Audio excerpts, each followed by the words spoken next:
Hello wise people, saya Vian. Video kali ini agak beda ya bro, karena saya baru aja terinspirasi sama sebuah film layar lebar yang sekarang ini lagi fenomenal banget di seluruh dunia, Joker. Yang kebetulan banget temanya masih relevan sama peristiwa yang baru saja kita alami bersama di depan gedung DPR. Sebuah kritik sosial terhadap para politikus negara kita yang makin lama makin hancur aja. Orang-orang yang kehilangan integritas dan harga diri demi sebuah nafsu fana sesaat. Selama ini orang-orang kecil yang berada di strata sosial paling bawah tidak pernah punya tempat di dalam sebuah sistem dalam masyarakat. Bahkan tidak jarang juga dianggap sebagai ancaman oleh masyarakat dengan strata sosial yang lebih tinggi, apalagi politikus. Apakah mereka benar peduli cerita rakyat kecil? Film Joker yang saat ini masih diputar merupakan sebuah tamparan yang tepat sebagai sebuah pesan untuk semua orang, bahkan sebuah pesan kemanusiaan yang universal. Saya akan coba gambarkan perasaan saya sekitar 30 menit setelah menonton film ini. Yang saya rasakan adalah perasaan tenang, rileks, bahkan satisfied. Seperti baru saja mengikuti sebuah terapi psikologi. Padahal saya baru saja menyaksikan protagonis kita yang lambat laun menjadi antagonis dan membantai orang. Gila kan?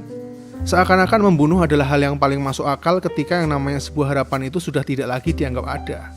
Bahkan oleh orang baik sekalipun. Dunia adalah sebuah tempat yang dingin dan keras. Menaklukkan dunia atau ditaklukkan dunia hingga tersungkur di kubangan tanah yang paling dalam. Dan tidak ada seorang pun yang akan membudidakanmu meskipun sekarat ataupun mati. Itulah miniatur dunia yang disampaikan melalui film ini, yang notabene mirip dengan dunia kita saat ini yang semakin hari semakin dingin juga. Film ini akan membawa kita menelusuri kotornya area underground kota Gotham tahun 80-an yang secara luar biasa digambarkan dengan sinematografi yang sangat artistik. Dan kita akan merasakan hidup di dalamnya melalui seseorang bernama Arthur Fleck. Seorang penderita pathological love, sebuah gangguan saraf di mana penderitanya tidak memiliki kemampuan untuk mengendalikan emosinya, sehingga penderitanya bisa tertawa, menangis, bahkan tertawa sekaligus menangis kapan saja.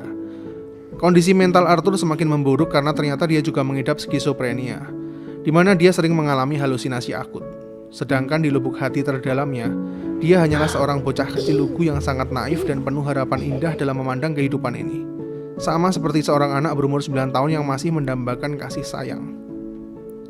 Saya akan ceritakan sedikit sebuah ironi kehidupan. Pada dasarnya tidak ada orang yang terlahir sebagai orang jahat. Semua manusia terlahir sebagai bayi yang jiwanya murni. Namun sudah sebuah kodrat yang diciptakan oleh Allah, bahwa manusia punya kebutuhan yang sangat mendasar, yaitu kebutuhan jasmani seperti sandang, pangan, dan papan, dan kebutuhan jiwani yaitu rasa aman, rasa dicintai, dan diakui oleh orang lain. Kebutuhan jasmani yang tidak terpenuhi akan lebih simpel untuk dilihat. Namun yang paling kompleks dalam diri manusia adalah kebutuhan jiwani yang tidak terlihat. Namun sifatnya bisa jadi permanen dan sangat sulit diobservasi. Dan penentu kejiwaan, mental, dan karakteristik seseorang itu hampir sebagian besar dibentuk oleh masa kecilnya.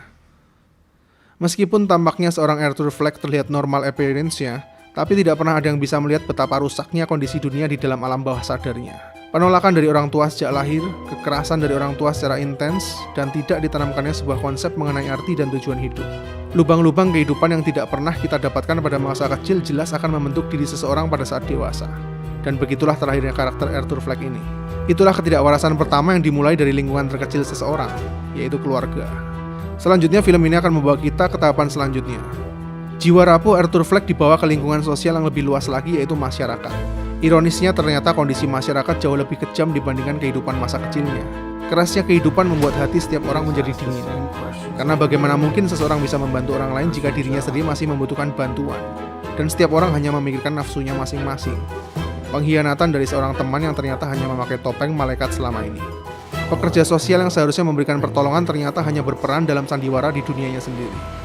Bahkan seseorang yang selama ini dijadikan inspirasinya, maupun jutaan orang sekalipun secara mengejutkan berarti busuk jika kita kenali lebih dalam lagi. Dan sebuah ketulusan yang selalu disalahartikan oleh hampir setiap orang hanya karena kita berasal dari status sosial yang lebih rendah, atau kita tidak senormal orang-orang pada umumnya. Bukan hanya tidak dianggap, namun juga ditakuti, bahkan diintimidasi sampai dikriminalisasi. Ada apa dengan semua orang? Apa yang terjadi pada dunia ini? Hal ini membawa kita ke tahapan selanjutnya lagi. Harapan dari pertanyaan-pertanyaan ini semakin membesar kepada tingkatan yang lebih luas lagi, yaitu pemerintah, di mana seharusnya kekuasaan tertinggi dalam sebuah lingkungan sosial ini mampu menjembatani semua kegelisahan yang dirasakan masyarakat, bahkan membantu mengangkat derajat seorang manusia dengan segala power yang mereka miliki. Namun kenyataannya, para politikus yang seharusnya punya kuasa untuk menjadi duta perubahan bagi jutaan rakyatnya jauh lebih busuk lagi. Mereka bahkan punya topeng berlapis-lapis yang terlihat sangat indah dipandang untuk menutupi bau bangkai yang sangat menyengat dari dalamnya. Para politikus yang duduk di kursi empuk itu tidak pernah benar-benar memikirkan orang-orang yang kecil yang ada di bawah. Tidak jarang pula pura-pura tidak melihat dan pura-pura tidak mendengar. Hanya demi hawa nafsu mereka sendiri dan golongan-golongannya. Dan semua akumulasi kesalahan sistem sosial pembunuh harapan ini pada akhirnya membawa seorang Arthur Fleck kepada kehampaan yang membuat jiwanya menjerit. That's enough. F*** this shit. I'm tired with this world. And I'll do it my way. Yang di titik puncaknya dia memutuskan untuk mengakhiri semua kepalsuan dunia ini dengan memusnahkan semua topeng-topeng kehidupan yang mengotori kesucian dunia ini. Sebuah simbol pembersihan spiritual.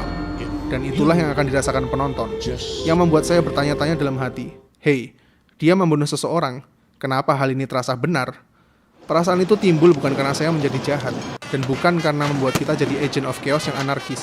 Tapi karakter Joker ini mewakili keresahan dari kebanyakan orang saat ini yang sudah sangat muak dengan kemunafikan yang ada di dunia ini. Mulai dari sistem sosial terendah hingga yang paling tinggi. Yang lebih parahnya lagi justru posisi-posisi tinggi yang seharusnya punya segalanya untuk membantu yang ada di bawah, justru adalah yang paling busuk di antara semuanya. Joker secara simbolik ingin memusnahkan semua topeng-topeng perusak kesucian jiwa dari dunia ini. Dan ya, itulah yang membuat saya merasakan kelegaan yang selama ini dipendam dan ingin diteriakkan kebanyakan orang. Bukan karena membunuh manusia, tapi karena menjadi sebuah momen di mana semua hal kotor yang menodai kesucian dunia ini mulai dihapuskan. Meskipun dengan cara-cara yang sangat-sangat gelap. Jujur di akhir-akhir film ini saya sangat bersimpati pada karakter Joker yang dibawakan oleh Joaquin Phoenix ini dengan sangat luar biasa. Saya bahkan tidak merasa dia sedang berakting di sebuah film, namun lebih mirip menonton sebuah dokumenter nyata yang mengangkat isu sosial dan kegelisahan yang selama ini tersimpan rapat di setiap lubuk hati kita. Film ini bisa jadi sebuah terapi bagi jiwa kita, sekaligus tamparan untuk mengingatkan kita kembali kepada bagaimana seharusnya dunia ini bekerja. Bagaimana seharusnya kita lebih peduli pada setiap insan di sekitar kita, dan pada akhirnya di mana peran kita sebagai seorang agen yang seharusnya bisa membawa perubahan. Is it just me?